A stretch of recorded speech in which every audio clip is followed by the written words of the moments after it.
Tunasonga mbele watu wote wa Jamhuri Kenya yetu. Tunasonga mbele watu wote wa Jamhuri Kenya yetu. Haya sisi sote wananchi tushangilie. Kwa Jamhuri, kwa Jamhuri, kwa Jamhuri Kenya yetu yaenda mbele. Kwa Jamhuri, kwa Jamhuri, kwa Jamhuri Kenya yetu yaenda mbele. Mwaka wa 60 umefika, tangu Kenya iwe huru. Mwaka wa 60 umefika, tangu Kenya iwe huru. haya sisi sote wananchi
Yes, tuishangilie Kenya, Kenya inji tunayoipenda. Of course, when you hear that chorus, you know that this is AFRIQ24 and this is your top stories, and also this is the political discussion whereby we are going to discuss some of the stories that happened in this country, stories that really happened, stories that gave Kenya headlines when it comes to the news. Of course, you know, in AFRIQ24, this is your 24-hour channel whereby we give you the best news and also give you these platforms to engage with other Kenyans. As you engage with other Kenyans, you tend to share your ideas and also views live in AFRIQ24. So where are you joining us from? And of course, before we start with our tonight's show, whereby we are going to discuss some of the issues that really got our headlines. Make sure if you're following us from Facebook, you like, comment, and subscribe to AFRIQ24. This is your 24-hour channel. So if you subscribe to AFRIQ24, you're going to get a lot of good things from AFRIQ24. Where are you tuning from? Nairobi, Kenya is 18 minutes past 11 o'clock. And we have followers from United States of America, followers from UK, followers from city of Virginia, Atlanta, Georgia, and also United States. Everywhere you are following AFRIQ24. Remember, this is the channel that unlocks stories from all over the world. And top story today is Raila Odinga and the three candidates from Djibouti, Madagascar, and Kenya, where they had a debate on where and how you're going to change the situation of this country or continent. Because as you get to this AU chairmanship, then you're going to govern the entire continent of Africa. So they answered questions as asked by the moderator, and they were trying to sell their manifesto, selling manifesto to the entire Africa. So the 55 countries were following the debate. So it's upon them, the presidents to decide either they are going to choose Right Honorable Raila Odinga, either they are going to choose Madagascar president, either they are going to choose the Djibouti president. That is all upon you. And of course, I know my good friend Leo. Leo is a political analyst. And of course, Leo, for the last 1 year, we have not seen you here. We have missed you. Welcome.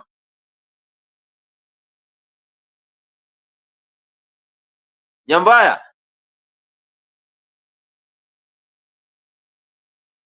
Can you hear me, Boniface? Yes.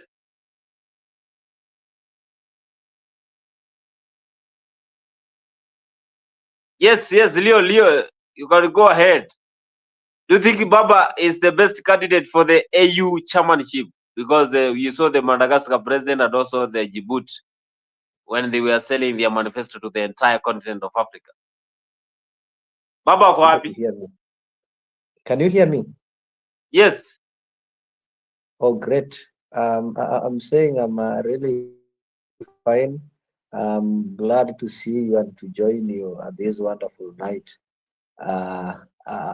It's not a year. It's wrong to say that I've missed this place for a year. And I really glad today we as Kenyans, I can say that we are happy.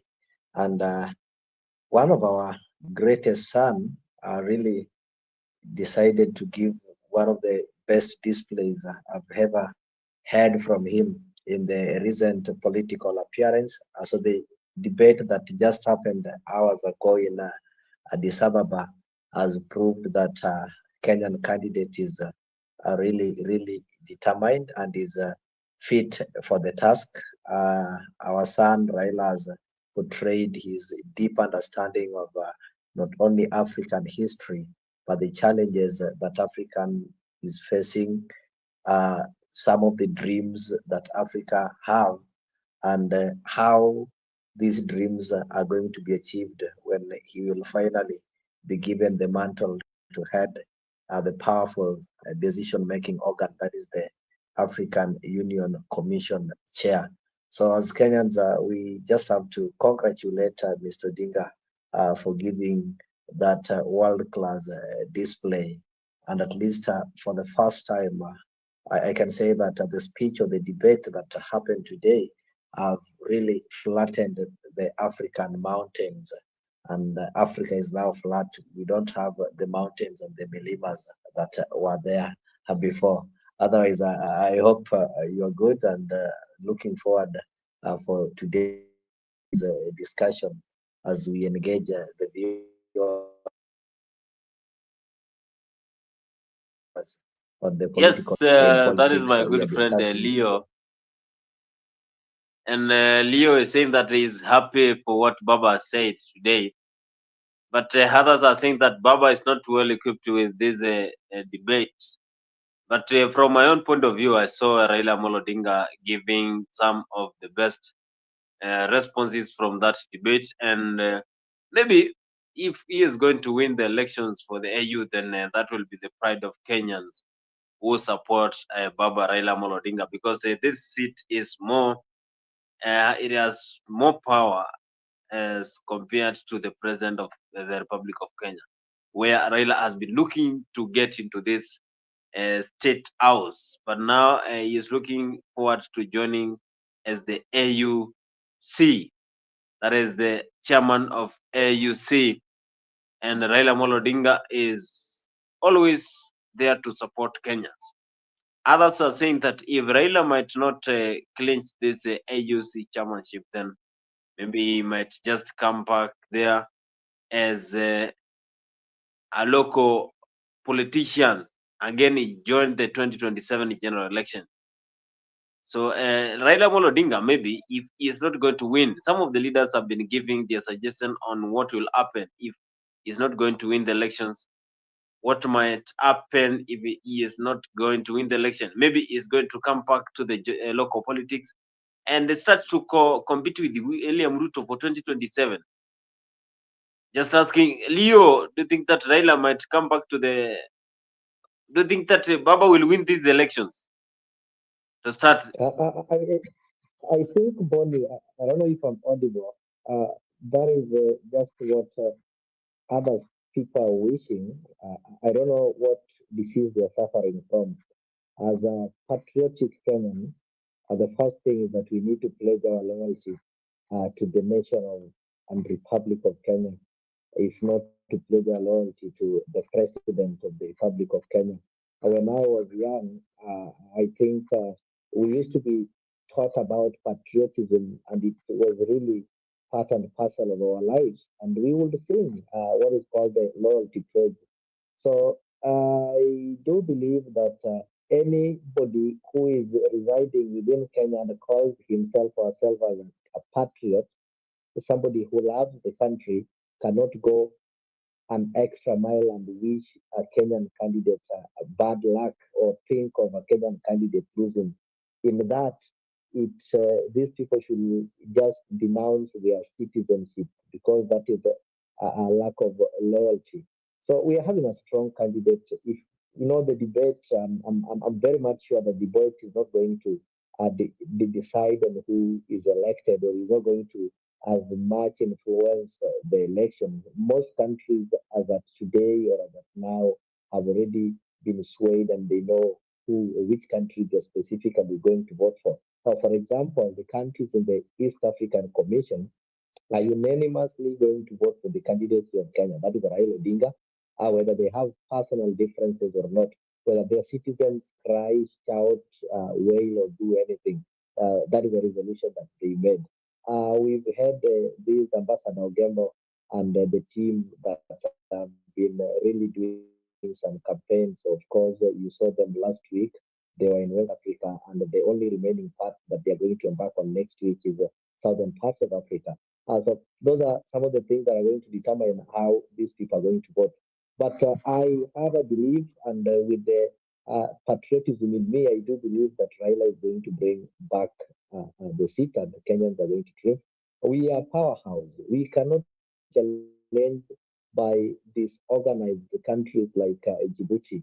And for your information, it is not the first time that Djibouti is challenging the candidacy of Kenya.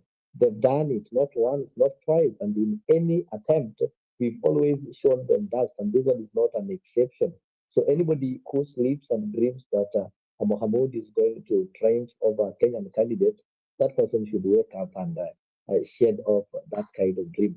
But on the other hand, we've also asked the question of what happens if Raila loses. Of course, the majority of the people who've been praying for Raila to lose are the orphans of Gachagua, the people who still have that and have been having some entitlement, people who've misused power for the last 60 years of independence and still hoped that one of their own will be at the helm so that they can continue uh, misusing power and treating other communities or other Kenyans as second generation citizens. So these are people who have not yet come to reality that William Ruto is the president and there is nobody from Mount Kenya who is going to become the president in the next 10 to 20 years. So these are people who've been praying that Raila Odinga, instead of concentrating on the African issues, should be back shouting and going on the streets, eating and drinking tear gas every day, shouting Ruto must go to help them get an opportunity to get back to power. They hoped that the Gen Z movement will be joined by Raila so that they impeach William Ruto and one of their own, who was the deputy president, just because of our constitution becomes the president. Remember, our constitution does not speak of holding a by-election, but the deputy president has to complete the term. And we can only have a by-election if both the office of the deputy president and the president is vacant. So Raila is not going to come back. And if in any case, God forbid, that he fails to clinch that seat, maybe that one will not work for those people should pray. Anybody who wants Ruto, maybe who doesn't want Ruto in that place, then they should pray as hard as possible that Raila goes to Africa and leaves the local politics. Because if Raila comes back and maybe something happens that he contests in 2027, I'm telling you, people will wake up in central Kenya to go and vote against Raila. These are people who've never voted for anybody. They always vote against Raila. Even if a cat contests against Raila, they'll vote for that cat. So if you want William Ruto to win easily in 2027, then make Raila be one of the contestants. So as long as the name Raila will be in that ballot, I'm telling you, those people from Central Kenya will wake up to vote against Raila, and by that they'll be voting Ruto for the second term. So I believe Raila is going to win the seat, and even if he doesn't win the seat, it's not the first time that he's going to lose an election. He lost it and he knows how to cope up with it. And he understands that you go there to win or to lose. Yes,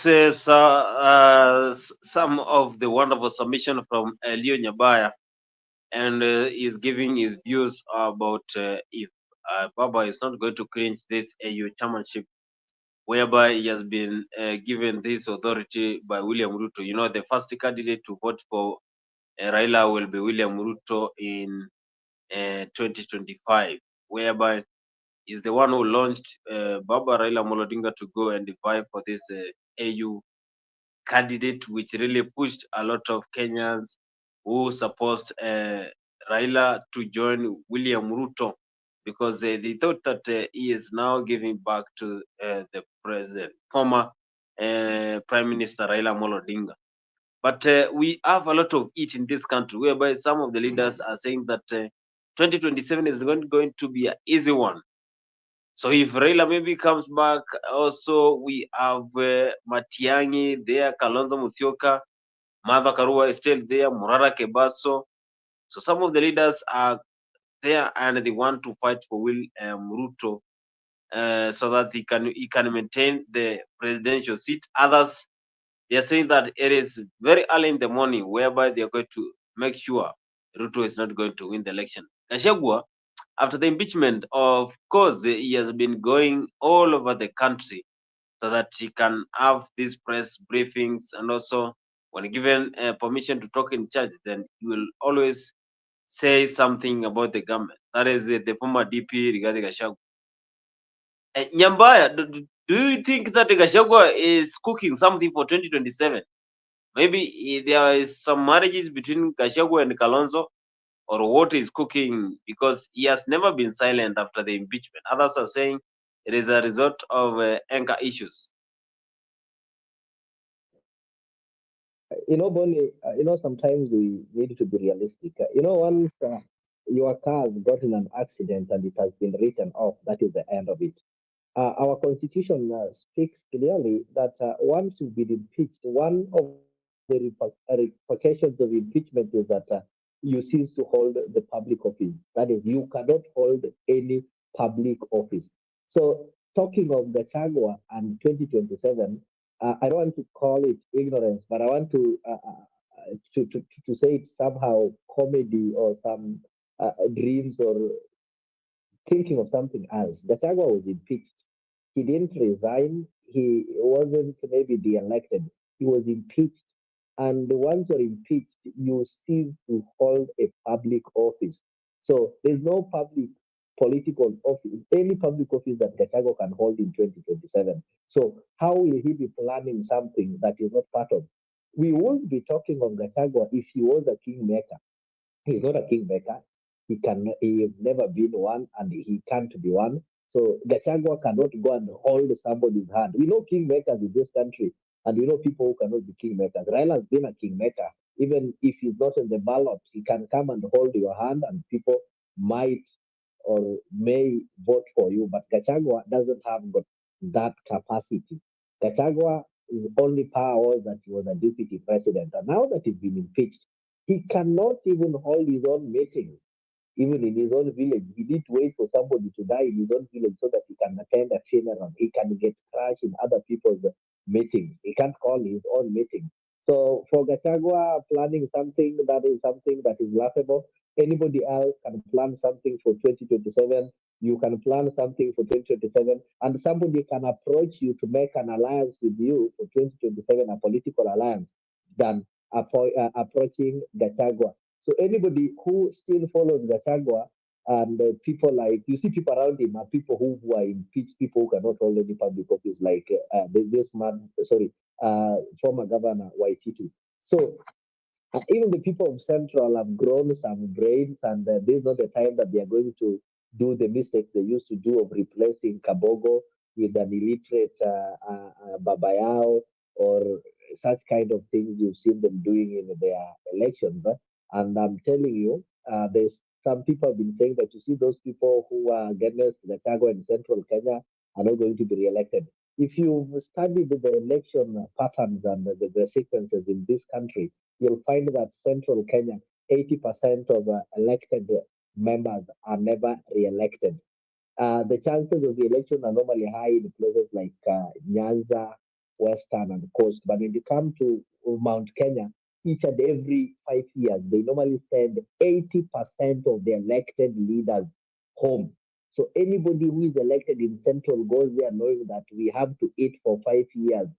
Only few, about 20%, gets re-elected. And it's normally a privilege, and it's normally an honor for you to get re-elected. Look at what happened in the last general election. When William Ruto parted ways with Uhuru Kenyatta, he did not bother to bring people like Kandini Kega and people like Sabina Chege with him. He decided to get new people because he studied the politics of Central, and he knew that those people will all go home. People like Ngujiri, the former Nyeri MP, who is the current advisor to the deputy president. So that is why those people that you see with the Gachagua, they know very well they will go home. Even the ones who oppose Gachagua, they know when they oppose Gachagua, they stood with Gachagua in Central Kenya, 80% will always go home. So such kind of fears only happen in places like Nyanza and Western, whereby people, you find an MP has been re-elected 3, 4, 5 times. But in Central Kenya, ni kunawa mara moja. So Gachagua is not going to have any influence in the 2027 election. He's not nowhere in the central Kenyan leadership matrix. And for the first time, Central Kenya is going to be a swing vote whereby anybody can go and pick votes because William Ruto has really managed to dismantle and defranchise their voting bloc. And right now, we don't have anything called Mount Kenya. We've seen factions calling themselves Mount Kenya East, I don't know, Mount Kenya West, and such kind of things. So by the time we reach 2027, Central Kenya will be a place where anybody, and that is the place that we're going to have so many people who are going to be elected independent. We're going to have different parties, any political party, even this thing called eject might be lucky to get an MP from that area. So politically, Mount Kenya, they have numbers, but that number has really been split. It has really been dismantled, and it is not going to be effective. And that is why anybody who wants to become president should avoid those kind of jokes that you see Kalonzo keeps on hoping that Waititu and Gachagua will make him president. That is a joke that is taken too far. So let those people want to try and challenge William Ruto, try. But what I know, we might not like William Ruto, but the kind of politics that he's playing, the kind of plans that he's making is going to make him get re-elected. He's really dismantled the Mount Kenya.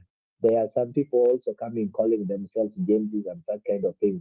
You see people like Kukia Mtata threatening that they are going to contest. I don't know whether they'll manage to reach there. So we still have a long way to go. We'll still have Kuvumilia and William Ruto. If there's something that we can change, then maybe we can try and change it within. But as far as presidential candidates are concerned, the ones who said they're going to contest in 2027, William Ruto is still ahead of them, unless somebody else or something else happens, something like a coalition. Yes, yes, wonderful, wonderful from Leo Nyabaya. And of course, that is why we missed Leo Nyabaya, because he will always tell you about what is happening in terms of politics in a deeper way. That is why you hear what Kenyans are saying. 2027, Gachagua is going to come back stronger, and also might join Gachagua. And also others are calling for Ruto and also William Ruto joining the former president of the Republic of Kenya, Uhuru Muigai Kenyatta. Was it a mind game so that they can win the election on 2022, and then after that they dump Gachagua? They go for Kidiki.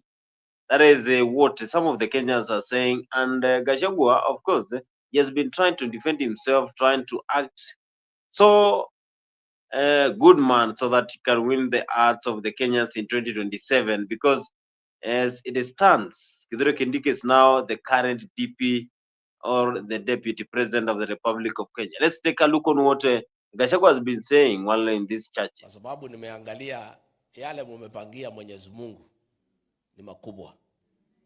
Nikiona hii kanisa mnajenga, onaiweka ni mwehotolete. This is a very ambitious project. Na tunaona vile mnapenda Mwenyezi Mungu, mumeamua kumjengea nyumba ya kimataifa, ya kifahari. Na ninaona mumejikakamua. Hata kama mungali mko mbali, tumeona bidii yenu na hao viongozi na tumesema mumejaribu sana. Na sisi tumesema moderator vile tumeona hii kazi pahali imefika. Tungetaka next year mwezi ya 4 ya 5 utupangie siku, tutafute marafiki wetu wote, tukuje hapa tuchange pesa ya kutosha, tusukume hii nyumba kwanza, tufanye roofing, si ndio? Nimukwenda tugoka mweri wa 4 wa 5 tuheo muthenya, ni tuli arata ingi muno, tunganie mbeca tuketu tutindike nyumba ino, tona inyuĩ nĩ mũgeretie na nĩ mwĩhotorete na inyuĩ anga mũtirĩ itherũ. Unajua nimetembea kanisa mingi sana ya PCA, na hii kiwango mimi sijaona. That is the truth. So we want to come and participate in that. Nikimalizia kwa sababu sitakuongea mambo mingi. Tunaomba viongozi wetu waheshimu kanisa. The voice of the church is the voice of God. Kama kanisa inasema iko shida, hao wahubiri ndio wanakaa na wananchi kila siku, na shida mingi sana ya raia kabla kufikia sisi viongozi inafikia hao wachungaji. Hao watu viongozi wa kanisa wakisema uchumi bado haujafika vizuri, hiyo ndio ukweli. Wakisema hii mvumo ya SHA na SHIF hapana sawasawa, hiyo ndio ukweli, si ndio? Wakisema hii mradi ya manyumba watu hawafurahi, hii ndio ukweli. Tuwache kuwakemea viongozi wa kanisa, tuwaheshimu na tuwasikize. Na tukiangalia pahali Kenya imefika, wabunge wamenyamazishwa isipokuwa hawa, si ndio?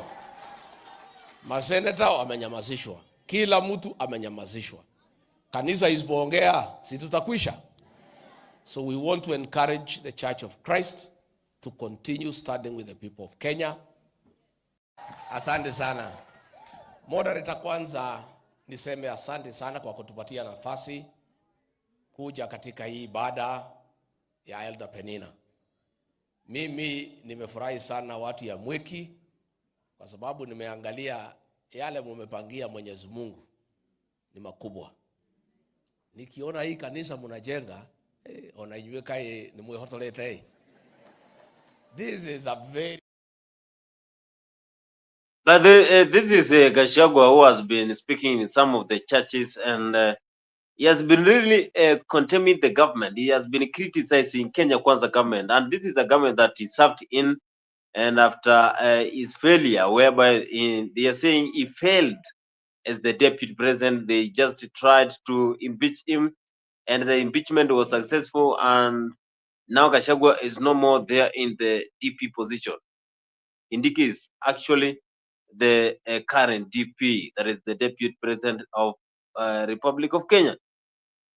Leo, do you think that Gachagua, maybe he might be speaking this because of anger issues, or you want to win the hearts of Kenyans by 2027?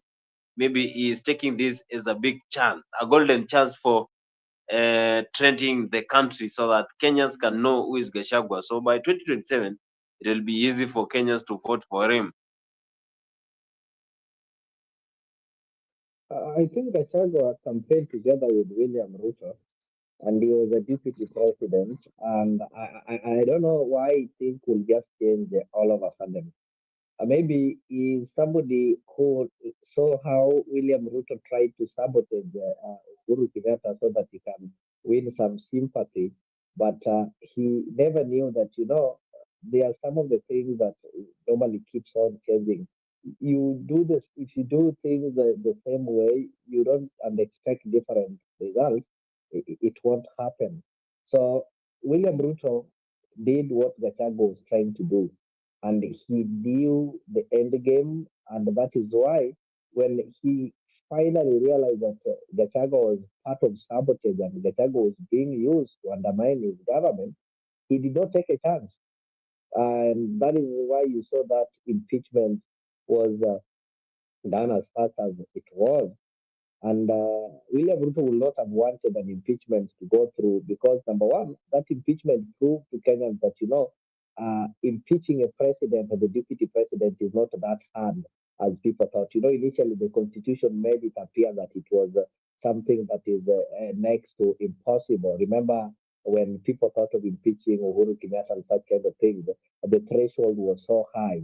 But by allowing the impeachment of Gachagua, William Ruto had at least also maybe to do the unthinkable.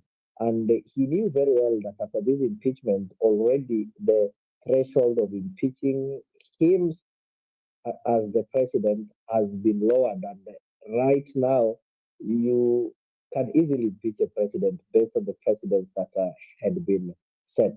But all this was sabotage. Gachagua is not being sincere. He's somebody who was maybe promised, he was promised that, you see, the constitution says that if something happens to the president right now, you'll automatically have to finish the term. And maybe he thought because of the Azimio was having some numbers, he will get some few numbers and use some money from the forces behind him and get William Ruto out of the office. And in any case, be it through those civic disobedience, William Ruto maybe had to resign or something happened to him, then Gachagua would have been president.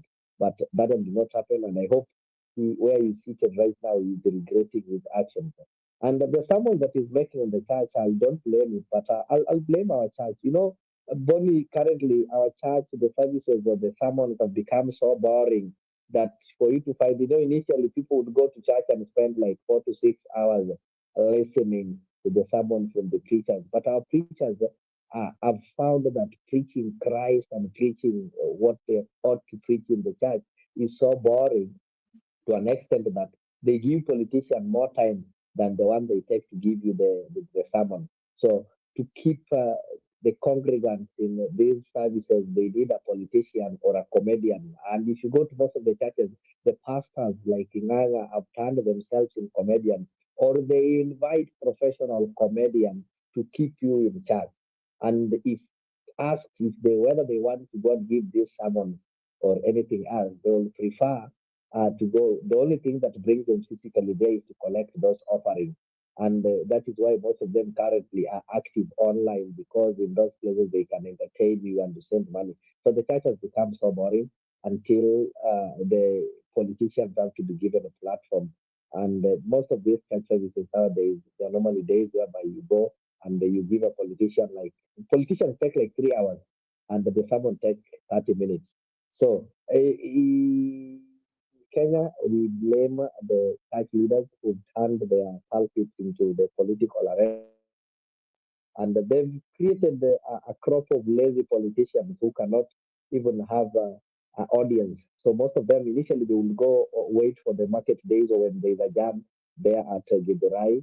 Even any madman can attract crowd in Githurai. Even a simple accident, mtoto ashushu hapo tu kwa barabara na waanze kuangalia Githurai can attract crowd. So these are the kind of politicians that we have.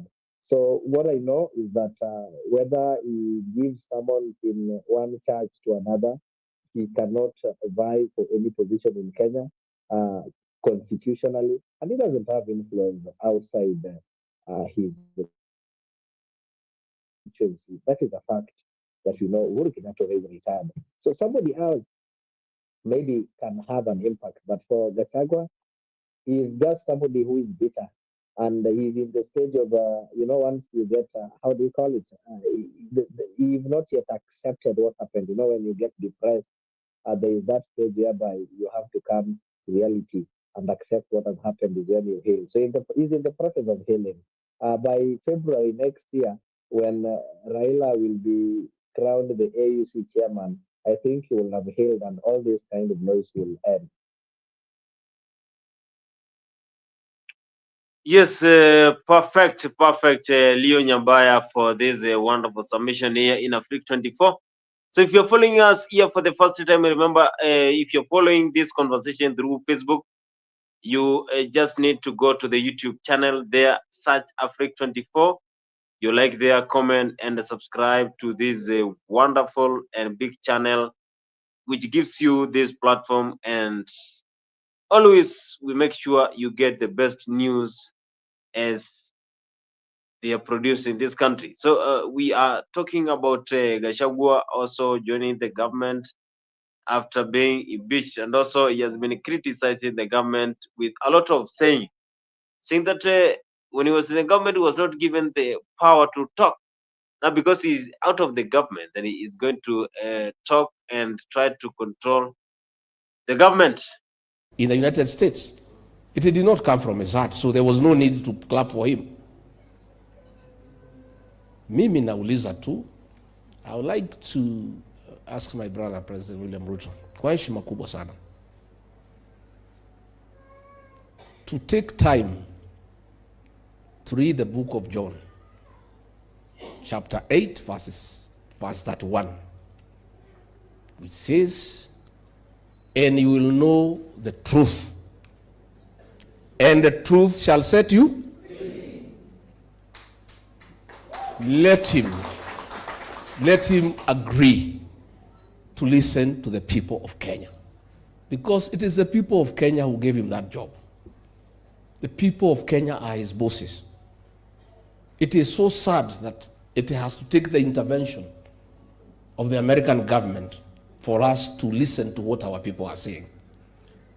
Kabla Amerika waongee juzi, sisi tulikuwa tumeongea kitambo. Wakenya walikuwa wameongea, lakini hakuna mtu nasikiza.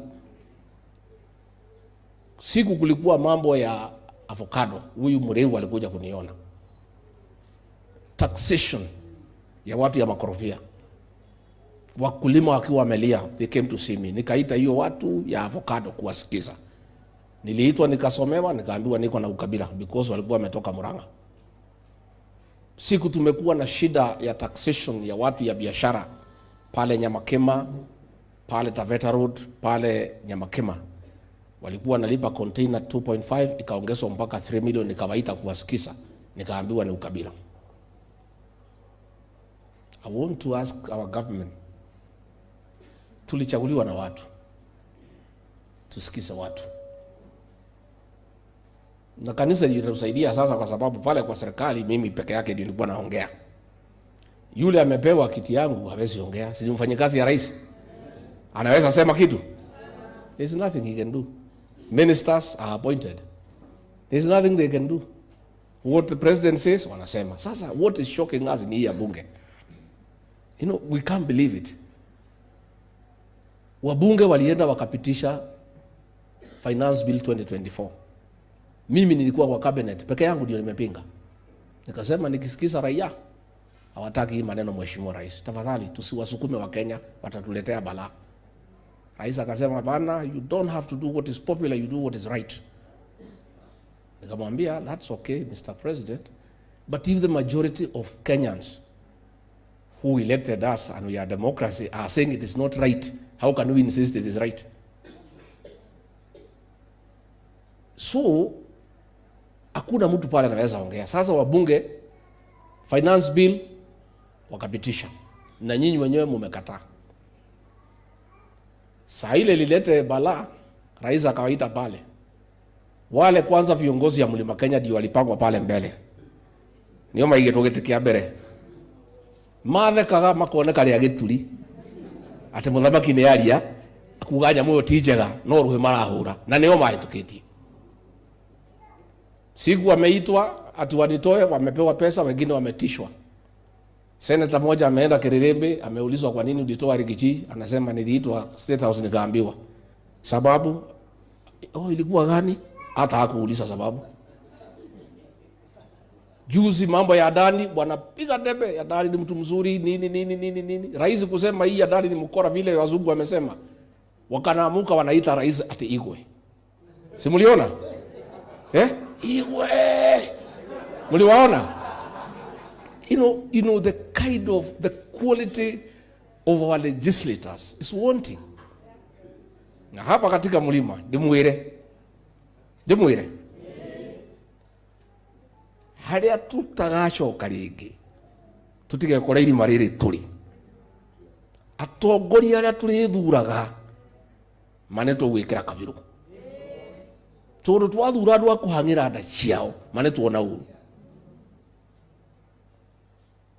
abunge majority aria tuthurite guku kirima ni kunda ngutume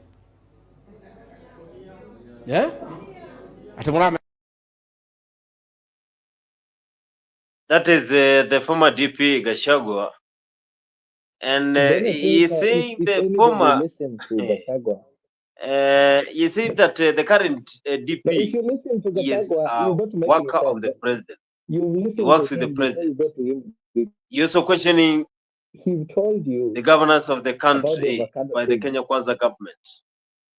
But Gachagua, he has been fighting so hard to join the government after his impeachment. I know William Ruto is sensing danger in 2027. That is why you can see him going to visit Raila, that is Uhuru Kenyatta, at his own place in Katundu. Leo, do you think that going to visit Uhuru Kenyatta will change anything?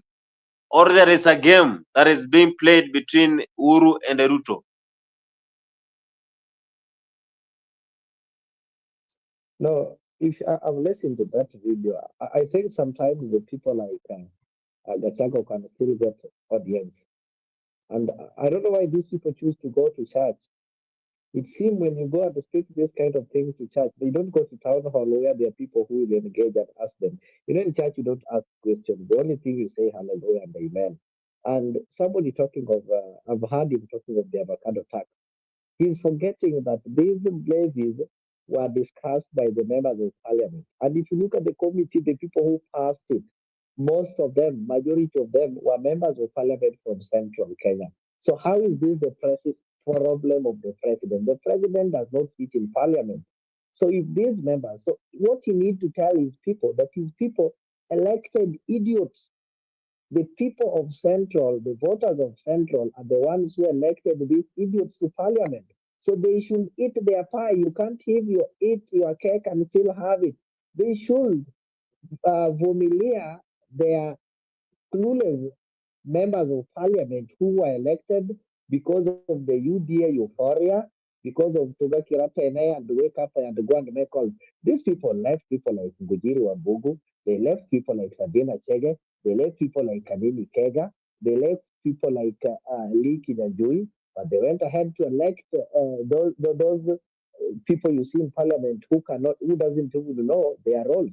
And this is not only a problem of Mount Kenya, it's a problem of so many people. When you look at the current parliament that we are having, people elect leaders or members of parliament based on their fame rather than the quality of the work that they're supposed to do.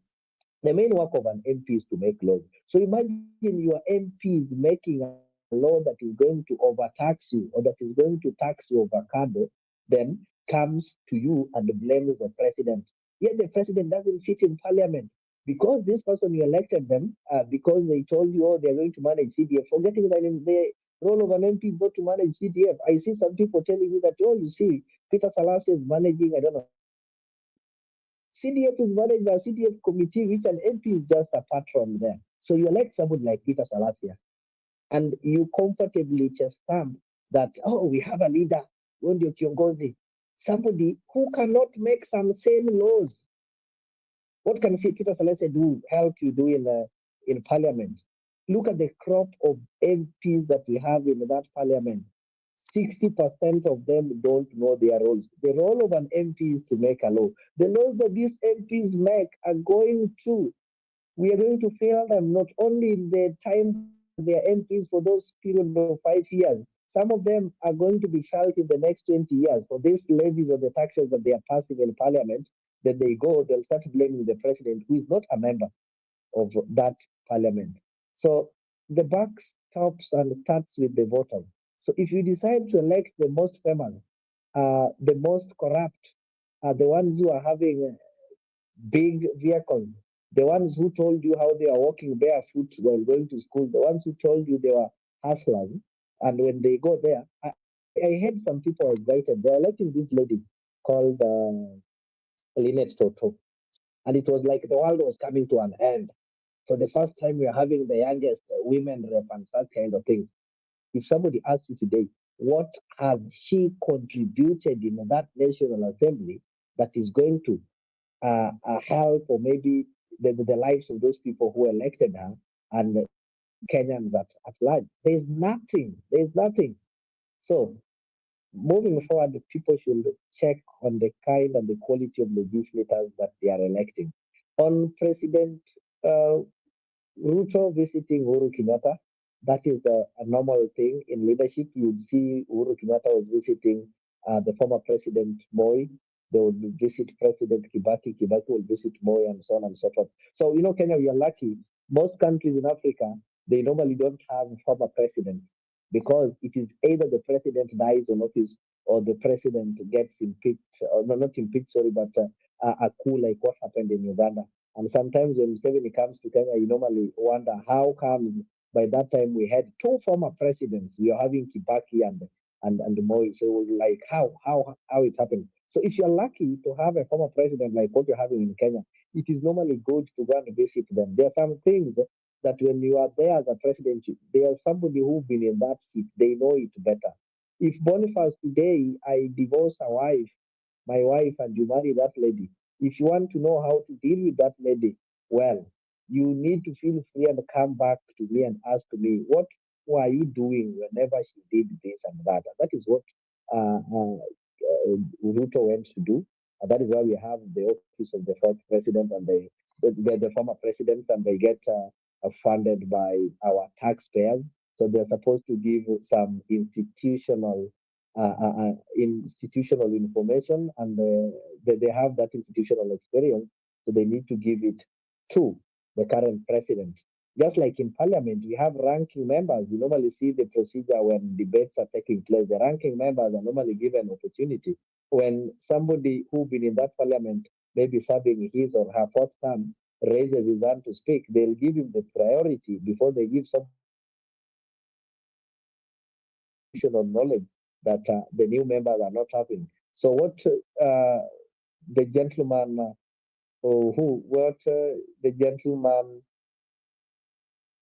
William Ruto did was in order, and it is good that Uhuru also said that he can also be visited as a private citizen, as a personal capacity. So he did not visit Uhuru as the leader of Mount Kenya. He did not visit Uhuru as a politician, but he visited Uhuru, one, as a Kenyan citizen, then secondly, as a former president who has got some institutional knowledge about how to run a country. So he doesn't have anything political, he doesn't communicate anything political. And if in any case, Ruto knows very well, because the Mount Kenya normally vote emotionally, that impeachment, he knows very well the people who did not receive it well. So he doesn't bank on them maybe to win elections. He doesn't need the vote. What he needs is to ensure that he scatter their vote. And that is what William Ruto is going to work on. He's going to ensure that he scatter their vote. Of course, they'll get like 30%, but the rest he has to ensure that he scatter them so that they don't vote as a block. But he doesn't need them. You get it? Like, you don't need to drink this water, but what you need to ensure that you make it dirty so that nobody else can benefit from it. That is the only strategy that William is going to use. Yes, that is Leo Nyabaya trying to give his wonderful submission on Gachagua case and why he's fighting the government, and also the case of 2027, whereby things are getting hotter for 2027 on who is going to win the elections.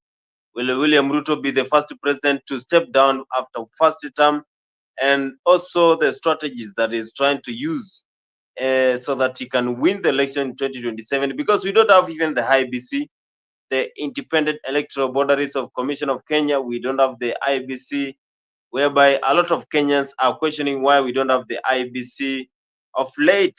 So people are asking, if we don't have the IBC, then, for example, we have the by-elections, which body will conduct the election in this country?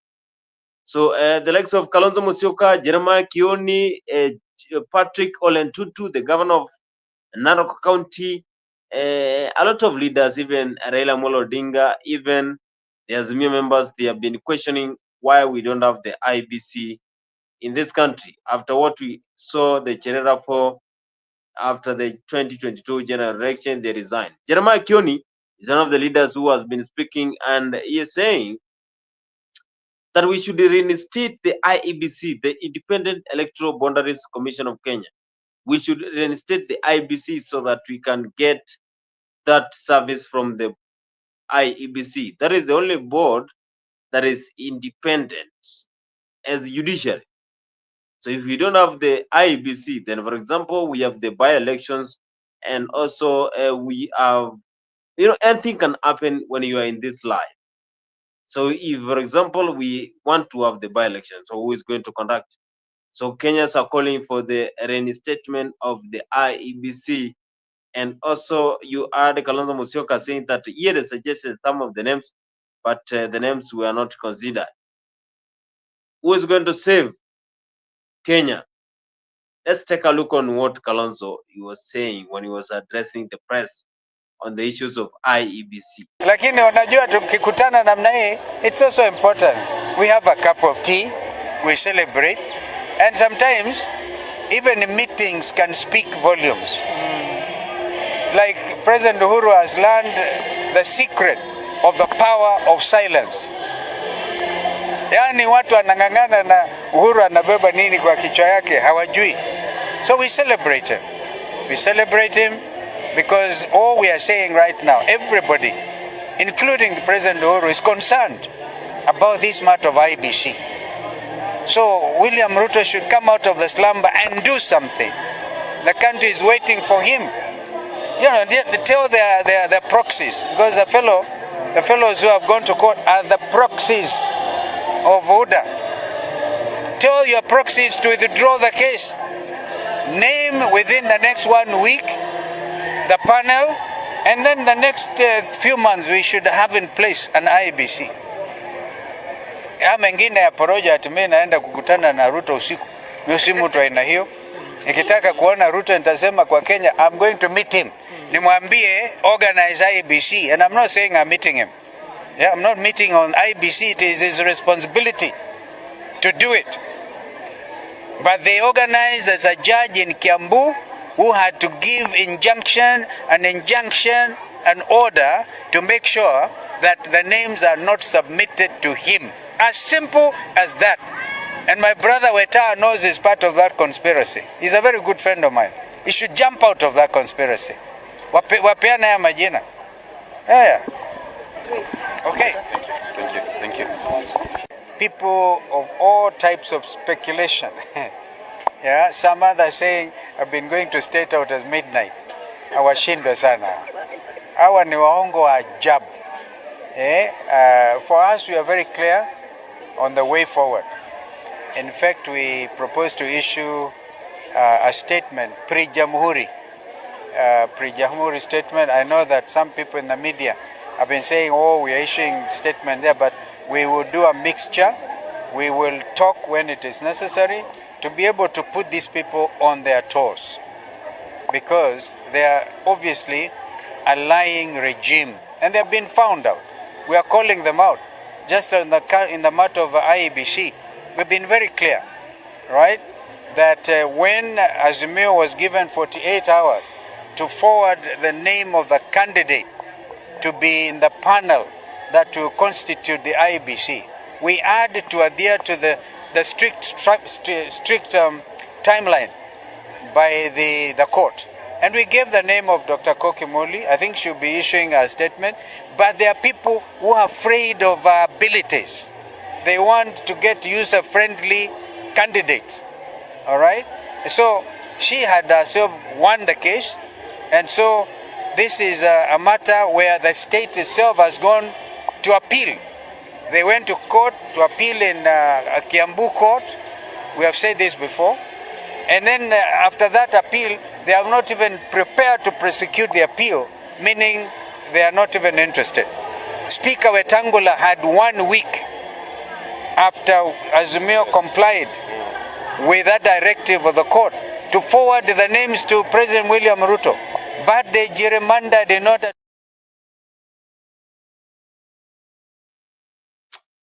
That is Kalonzo Musyoka, the former Vice President of the Republic of Kenya. And he was saying that because we don't have the IBC in this country, how are we going to have free, fair, and transparent general elections in 2027? And also, Jeremiah Kioni, he was saying that personally he has been wanting the IEBC system to be opened since 2007.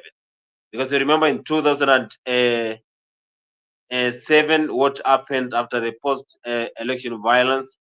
You also saw what happened in 2017, whereby we went for the re-elections. You also saw what happened in the 2022, whereby Kenyans and also the Cherera 4, they said that they don't agree with what happened. They don't agree with the elections that happened, and they think someone interfered with them. That is why they chose to stand out and say no to those elections. But at the end of the day, we ended up getting the Kenya Kwanza government.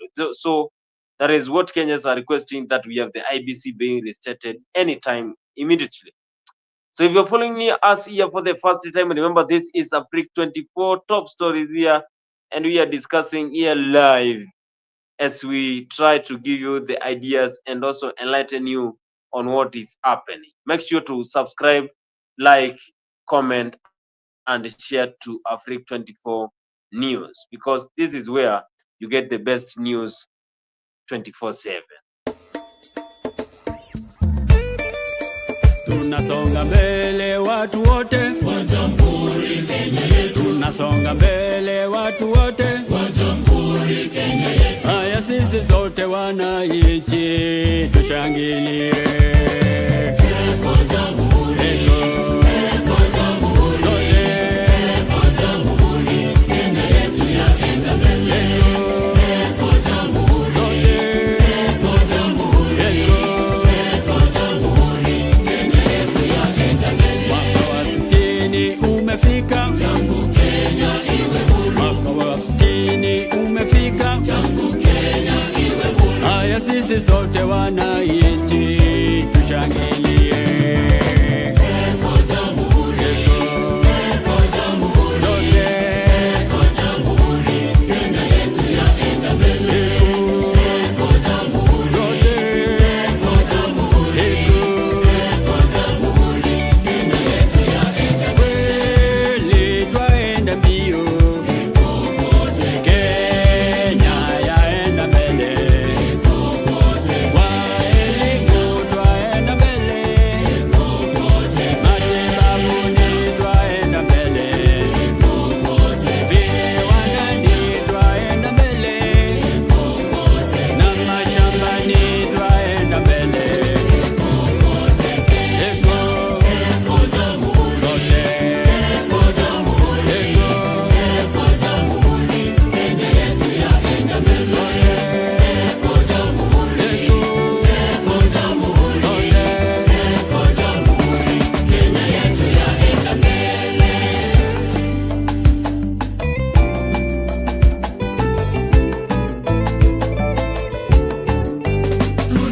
Tunajivunia Kenya nchi yetu, kweli yapendeza, kweli yavutia.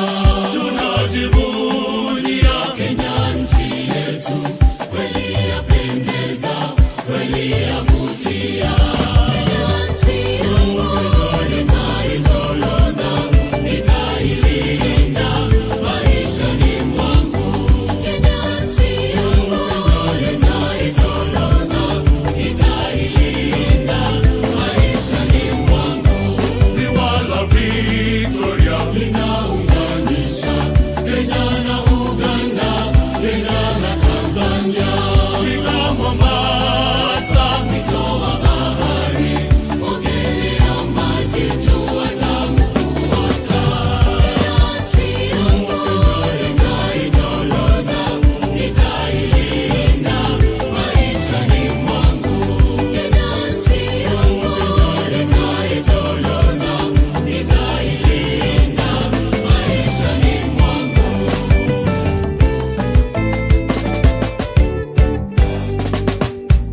PPMC Production.